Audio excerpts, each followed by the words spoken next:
Assalamualaikum warahmatullahi wabarakatuh. Salam sejahtera bagi kita semua. Yang terhormat Bapak Imsak Rohmadi, Sarjana Ekonomi, Master of Science, selaku dosen mata kuliah Aplikasi Komputer Statistika, serta teman-teman yang berbahagia. Perkenalkan, saya Bastian Alfiuri Desvanti dengan nomor induk mahasiswa 2333031. Pada kesempatan ini, saya akan memberikan penjelasan mengenai langkah-langkah uji data moderasi menggunakan aplikasi SPSS, hasil pengujian yang diperoleh, serta interpretasi dari setiap hasil analisis. Baik, tanpa berlama-lama, langsung saja kita mulai. Berikut adalah data yang saya gunakan. Saya menggunakan X sebagai kepatuhan minum obat, kemudian Z dukungan keluarga, dan Y adalah keberhasilan pengobatan. Untuk variabel yang X1 ini adalah penjumlahan hasil penjumlahan dari X1.1, X1.2, X1.3, X1.4, X1.5. Kemudian yang variabel Z ini adalah hasil penjumlahan dari Z1.1 sampai dengan Z1.5.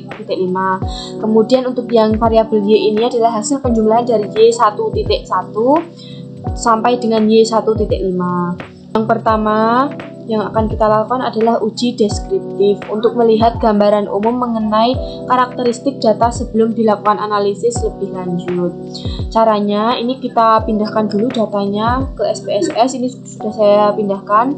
Kemudian kita pilih yang analyze ini, analyze, kemudian deskriptif statistik, kemudian frekuensi, lalu yang kita masukkan ini yang variabel penjumlahan tadi yang X1, kemudian Z, kemudian Y. Kita masukkan ke variabel S ini. Terus kita pencet yang statistik. Kemudian kita centang bagian bawah ini yang dispersion ini, STD deviation, kemudian variance, range, minimum, maksimum, SN min. Kemudian continue, lalu chart. Di chart kita pilih yang pie chart. Kita continue, kemudian OK. Nah, ini adalah hasilnya yang kita pakai. Kita kopikan ke Word. Ini sudah saya kopikan.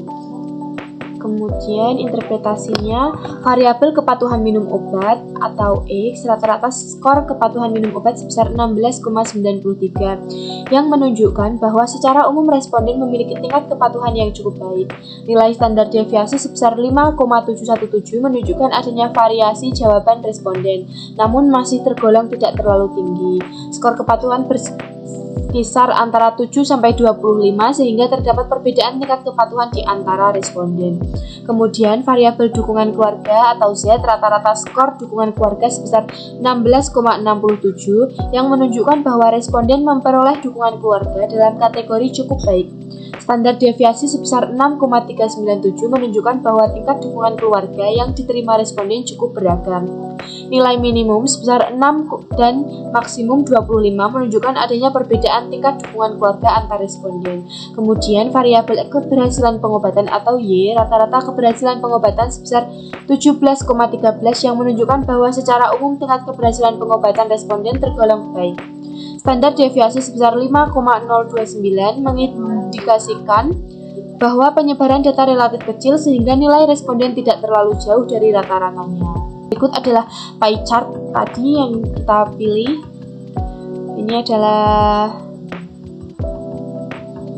untuk variabel kepatuhan minum obat, kemudian yang ini dukungan keluarga, lalu yang ini keberhasilan pengobatan. Yang kedua yaitu uji validitas untuk mengetahui apakah setiap butir pertanyaan dalam kuesioner benar-benar mampu mengukur variabel yang ingin diteliti. Kemudian ini kita masuk ke SPSS, pilih analyze, kemudian correlate, kemudian bivariate, pilih yang bivariate ini, lalu kita masukkan X1.1 sampai dengan X.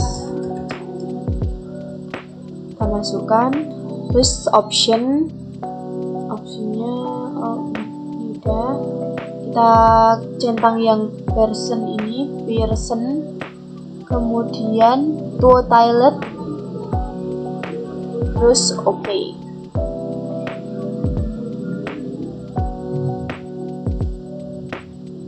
Ini adalah hasilnya yang kita pakai yang paling belakang ini.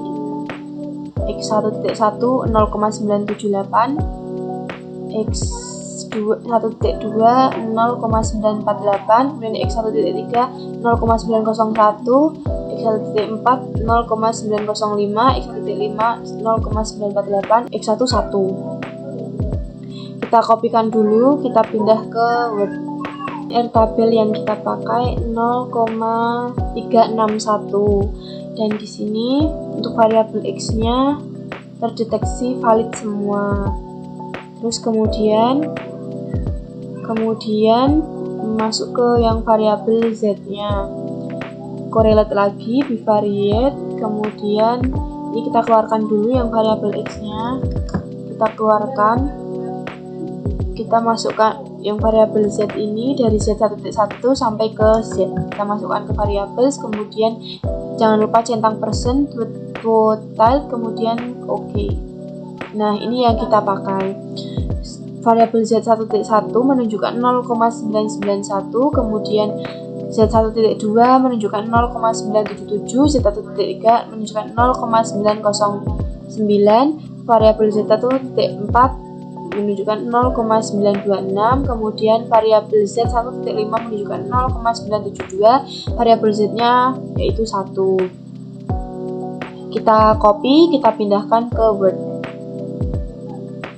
Ini untuk variabel z-nya kita pakai tabel 0,361, kemudian hasilnya semua valid. Kemudian yang variabel y masih seperti tadi, analyze, correlate, kemudian bivariate, kemudian ini kita keluarkan dulu. Kita masukkan yang variabel y, dari variabel y1.1 sampai ke variabel y. Nah, ini jangan lupa lagi centang persen, total, kemudian oke. Nah, ini hasil yang digunakan. Y1.1 menunjukkan 0,990, Y1.2 0,972, Y1.3 0,921, Y1.4 0,906, kemudian yang Y1.5 0,948, kemudian yang Y yaitu 1. Kriteria untuk uji validitas ini yaitu jika R hitung lebih dari R tabel atau 0,361 maka item dinyatakan valid. Jika R hitung kurang dari sama dengan R tabel, maka item tidak valid. Interpretasinya, berdasarkan hasil uji validitas, seluruh item pertanyaan pada variabel kepatuhan minum obat atau X, dukungan keluarga atau Z, dan keberhasilan program atau Y memiliki nilai R hitung lebih besar daripada R tabel 0,361. Dengan demikian, seluruh item pertanyaan dinyatakan valid sehingga mampu mengukur variabel yang diteliti secara tepat dan layak digunakan. Selanjutnya, kita masuk ke yang ketiga, yaitu uji reliabilitas. Uji reliabilitas adalah untuk mengetahui apakah instrumen penelitian memberikan hasil yang konsisten jika digunakan berulang kali pada kondisi yang sama. Caranya, kita masuk ke SPSS, kemudian kita pilih Analyze, kemudian kita pilih Scale, lalu Reliability Analyze. Kemudian yang kita masukkan variabel X1 ini sampai dengan variabel X1.5. Yang ini yang penjumlahan tadi tidak ikut disertakan. Kemudian statistiknya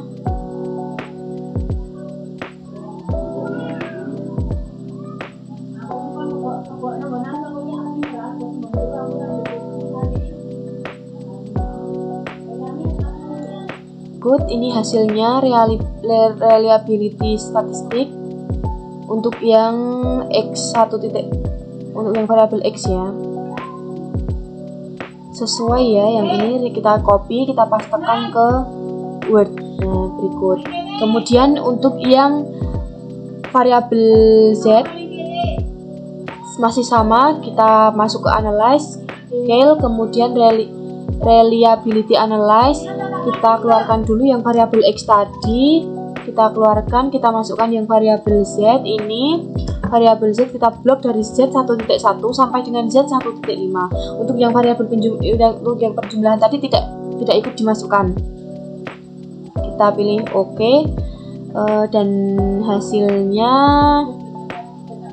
ini 0,975. Kita copy, kita pindahkan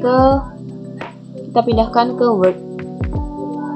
Kemudian untuk yang variabel Y, analyze, cal, reliability analyze, kemudian yang Z ini kita keluarkan. Kita masukkan yang Y1.1 sampai dengan Y1.5 saja. Masukkan, kita pilih OK, kemudian ini kita copy, crown batch alpha ini kita copy, kita masukkan ke Word. Sudah selesai semua untuk yang variabel X, Z, dan Y, sudah kita masukkan ke Word semua. Keterangannya reliable semua. Kriteria dari crown batch alpha lebih besar dari 0,60 sama dengan reliable. Kemudian crown batch alpha kurang dari sama dengan 0,60 yaitu tidak reliable.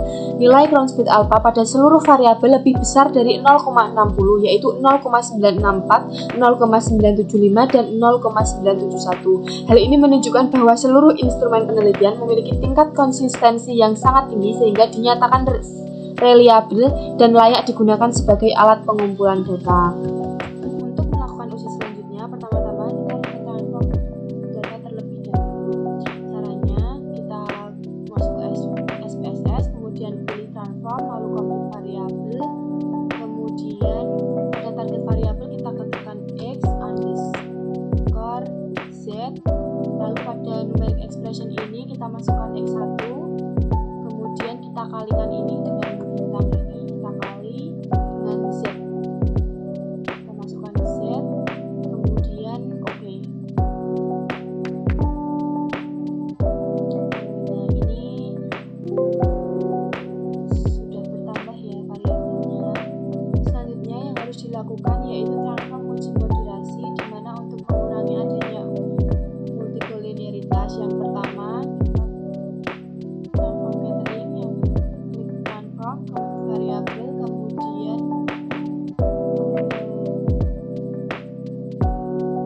X underscore Z. Nah, kemudian untuk yang numeric expressionnya kita masukkan X1, kemudian dikali dengan min X pada analisis deskriptif yang pertama tadi. Kita lihat di hasil yang tadi, min pada X itu 16,93. Kita masukkan ke SPSS, kita tulis 16.93, pilih OK, kita ketik OK, kemudian kita lihat sudah bertambah apa belum di SPSS, dan ini sudah bertambah. Selanjutnya kita ke variabel Z.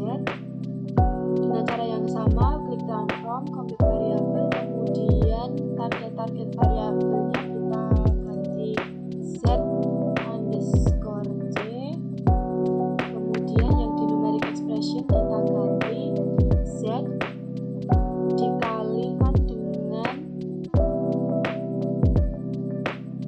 min dari variabel Z tadi. Kita lihat di Word, min dari variabel Z tadi yaitu 16,67. Kita ketik di sini 16,67. Kemudian kita pilih OK. Nah, di sini sudah menambah variabel. Lalu selanjutnya yang kalian lakukan itu transform untuk variabel interaksinya dengan cara klik transform, kemudian compute variabel. Lalu di target variabel kita ganti dengan X, kemudian Z, pada numeric expressionnya kita ganti X underscore Z, lalu dikali dengan Z underscore Z. Pilih OK. Nah, di sini sudah menambah variabel baru. Setelah ditransform data, uji selanjutnya yaitu uji asumsi klasik dengan cara klik analyze, kemudian regression, pilih yang linear, bagian dependen kita masukkan Y, kemudian yang variabel independennya ini kita masukkan yang x underscore c,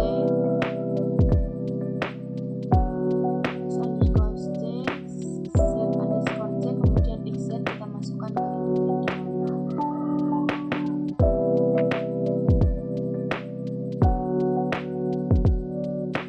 Lalu pada save kita centang unstandarized, kemudian continue, lalu OK.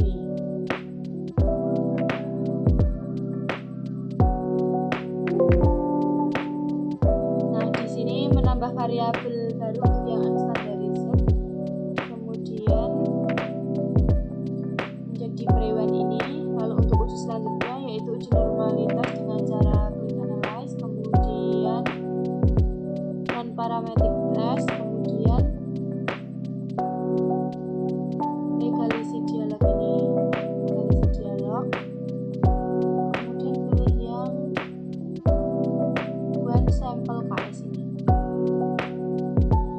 Lalu yang dimasukkan ke test variables itu unstandarized ini, kemudian kita masukkan, lalu pilih OK. Setelah hasilnya keluar kita salin ke Word, dipastikan di Word. Nah, ini hasilnya, dimana HO residual berdistribusi normal, kemudian H1 itu residual tidak berdistribusi dengan normal. Kriterianya signifikan lebih besar dari 0,05 yaitu HO diterima, kemudian signifikan kurang dari 0,05 berarti HO ditolak.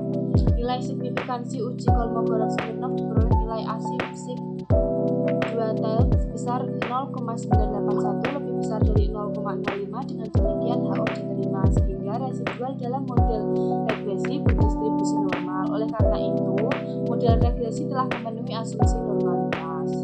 Kemudian setelah uji normalitas, uji yang kedua yaitu uji multikolinearitas.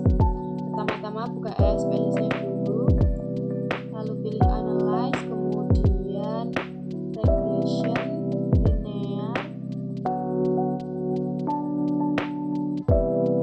kemudian yang dependent itu tampilannya seperti ini. Dependennya yaitu Y, independennya x underscore c, xz underscore c, kemudian xz. Lalu pada statistik kita centang yang collinearity diagnosis di sini, kemudian continue, lalu OK. Dan ini hasilnya.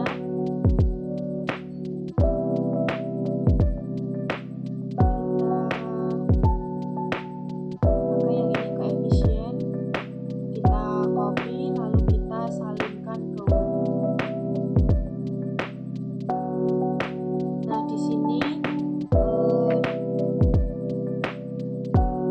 hasilnya VIF-nya dari variabel xz itu 1,125, kemudian pada variabel x underscore c-nya 1,125. Untuk kriteria pengujiannya, model regresi tidak mengalami multikolinearitas apabila toleransi lebih besar dari 0,10, kemudian VIF-nya lebih kurang dari 10. Interpretasinya, nilai toleransi kedua variabel sebesar 0,889 lebih besar dari 0,10, sedangkan nilai VIF sebesar 1,125 lebih kecil dari 10. Dengan demikian dapat disimpulkan bahwa model regresi tidak mengalami gejala multikolinearitas, sehingga hubungan antar variabel independen tidak saling mengganggu. Selanjutnya yaitu uji heteroskedastisitas. Kita masuk ke aplikasi SPSS, lalu transform data ABS REST dulu dengan cara ini, transform, kemudian compute variabel, kemudian pada target variabel kita ganti dengan ABS underscore REST, kemudian pada numeric expressionnya kita ganti dengan all, kemudian ABS yang di dalam kurung ini kita ganti dengan unstandarized, ini yang bawah ini.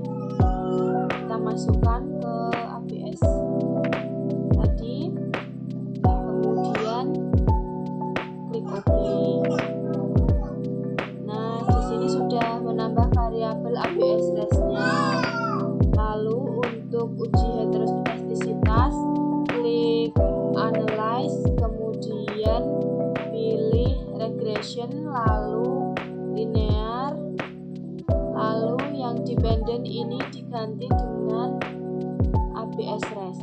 Kita scroll ke bawah. ABS rest kita masukkan ke dependent, kemudian pilih OK. Lalu kita salin saja hasilnya, kita pastekan ke Word, kemudian kriteria pengujiannya. Jika nilai sig lebih besar dari 0,05 berarti tidak terjadi heteroskedastisitas. Kemudian jika nilai sig kurang dari 0,05 berarti terjadi heteroskedastisitas.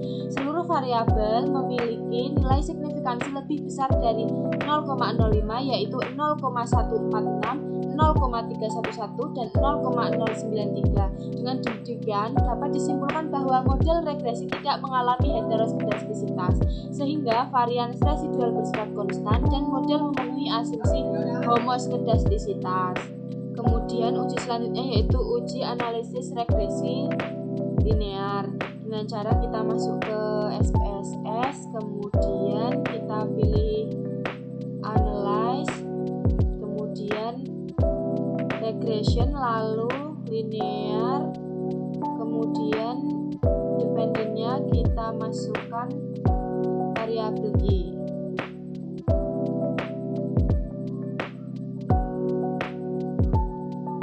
Kemudian klik OK. Setelah itu disalin hasilnya ke Word, dan ini hasil salinannya. Untuk rumus analisis regresinya yaitu Y sama dengan A plus B1 X plus B2Z plus B3 X kali Z, kemudian plus error.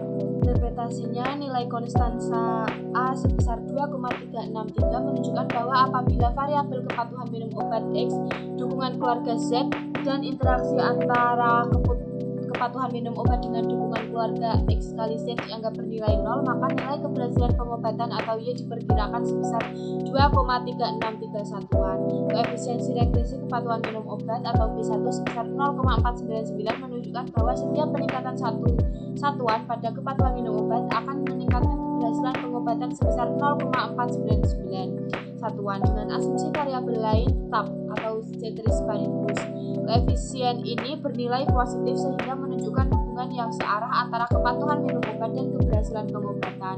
Koefisien regresi dukungan keluarga atau B2 sebesar 0,250 menunjukkan bahwa setiap peningkatan satu satuan pada dukungan keluarga akan meningkatkan keberhasilan pengobatan sebesar 0,250 satuan dengan asumsi variabel lain tetap. Koefisien yang bernilai positif menunjukkan bahwa semakin tinggi dukungan keluarga maka semakin tinggi pula keberhasilan pengobatan. Koefisien interaksi atau B3 sebesar 0,007 menunjukkan bahwa interaksi antara kepatuhan minum obat dan dukungan keluarga memiliki arah hubungan positif terhadap keberhasilan pengobatan. Artinya secara matematis, peningkatan dukungan keluarga cenderung memperkuat pengaruh kepatuhan minum obat terhadap keberhasilan pengobatan sebesar 0,007 satuan. Namun berdasarkan hasil uji signifikansi, SIG sama dengan 0,224 lebih besar dari 0,05, koefisien interaksi tersebut tidak signifikan, sehingga dukungan keluarga tidak terbukti memoderasi hubungan antara kepatuhan minum obat terhadap keberhasilan pengobatan. Kemudian untuk uji hipotesis, kita lihat dari nilai T ini pada kepatuhan minum obat yaitu 4,708, kemudian pada dukungan keluarga yaitu 2,365, kemudian variabel X-nya yaitu 1,246. Uji T memiliki kriteria nilai signifikansi kurang dari 0,05 berpengaruh signifikan. Kemudian jika nilai sig lebih besar dari 0,05 berarti tidak berpengaruh signifikan. Variabel kepatuhan minum obat tadi nilai T-nya 4,708 dengan signifikansi 0,000. Interpretasinya nilai signifikansi sebesar 0,000 kurang dari 0,05 sehingga HO ditolak dan H1 diterima. Artinya kepatuhan minum obat berpengaruh positif dan signifikan terhadap keberhasilan pengobatan. Kemudian pada variabel dukungan keluarga atau Z, nilai T-nya yaitu 2,365, nilai signifikansinya 0,026. Nilai signifikansi sebesar 0,026 kurang dari 0,05 sehingga HO ditolak. Artinya dukungan keluarga berpengaruh positif dan signifikan terhadap keberhasilan pengobatan. Kemudian pada variabel moderasi atau XZ, nilai T-nya yaitu 1,246, nilai signifikansinya 0,224, nilai signifikansi sebesar 0,224 lebih besar dari 0,05 sehingga HO diterima. Artinya interaksi antara kepatuhan minum obat dan dukungan keluarga tidak berpengaruh signifikan terhadap keberhasilan pengobatan. Dengan demikian, dukungan keluarga tidak mampu memoderasi pengaruh kepatuhan minum obat terhadap keberhasilan pengobatan. Pada uji F, nilai HO, variabel kepatuhan minum obat, dukungan keluarga, dan interaksi keduanya secara simultan tidak berpengaruh terhadap keberhasilan pengobatan. Pada H1, variabel kepatuhan minum obat, dukungan keluarga, dan interaksi keduanya secara simultan berpengaruh terhadap keberhasilan pengobatan. Untuk kriterianya, nilai sig kurang dari 0,05 berarti HO ditolak. Kemudian jika nilai sig lebih besar dari 0,05 berarti HO diterima. Nilai signifikansi sebesar 0,000 lebih kecil dari 0,05 sehingga HO ditolak dan H1 diterima. Hal ini menunjukkan bahwa variabel kepatuhan minum obat, dukungan keluarga, dan interaksi keduanya secara simultan berpengaruh signifikan terhadap keberhasilan pengobatan. Model regresi yang digunakan layak untuk menjelaskan hubungan antar variabel penelitian. Berikut uji ANOVA. Kriterianya hasil dari uji ANOVA yang tadi kita pastekan ke Word. Lalu kriterianya, jika nilai signifikan kurang dari 0,05 maka HO ditolak dan HA diterima. Artinya variabel independen secara simultan berpengaruh signifikan terhadap variabel dependen. Jika nilai sig lebih besar dari 0,05 maka HO diterima dan HA ditolak. Artinya variabel independen secara simultan tidak berpengaruh signifikan terhadap variabel dependen. Berdasarkan hasil uji ANOVA, diperoleh nilai F hitung sebesar 163,544 dengan nilai signifikansi sebesar 0,000 karena nilai signifikansi 0,000 kurang dari 0,05 maka HO ditolak dan HA diterima. Hal ini menunjukkan bahwa variabel kepatuhan minum obat atau X, dukungan keluarga atau Z, dan interaksi kepatuhan minum obat dengan dukungan keluarga atau XZ secara simultan berpengaruh signifikan terhadap keberhasilan pengobatan Y. Dengan demikian, model regresi yang digunakan dalam penelitian ini layak atau fit untuk menjelaskan hubungan antara variabel independen dengan variabel dependen. Selain itu, nilai F hitung sebesar 163,544 yang sangat besar menunjukkan bahwa kemampuan model dalam menjelaskan variasi keberhasilan pengobatan tergolong sangat baik. Artinya, secara bersama-sama, variabel kepatuhan minum obat, dukungan keluarga, dan variabel interaksi memberikan kontribusi yang signifikan terhadap perubahan keberhasilan pengobatan. Kemudian uji determinasi dengan hasil yang sama yang kita gunakan yaitu pada adjust R2 ini sebesar 0,9444. Nilai adjusted R2 sebesar 0,944 menunjukkan bahwa 94,4% variasi keberhasilan pengobatan dapat dijelaskan oleh variabel kepatuhan minum obat, dukungan keluarga, serta interaksi keduanya. Sementara itu 5,6% sisanya dijelaskan oleh faktor-faktor lain di luar model penelitian yang tidak dimasukkan dalam analisis. Nilai koefisien determinasi yang sangat tinggi menunjukkan bahwa model memiliki kemampuan yang sangat baik dalam menjelaskan variasi keberhasilan pengobatan. Cukup sekian video penjelasan dari saya, kurang lebihnya mohon maaf. Wassalamualaikum warahmatullahi wabarakatuh.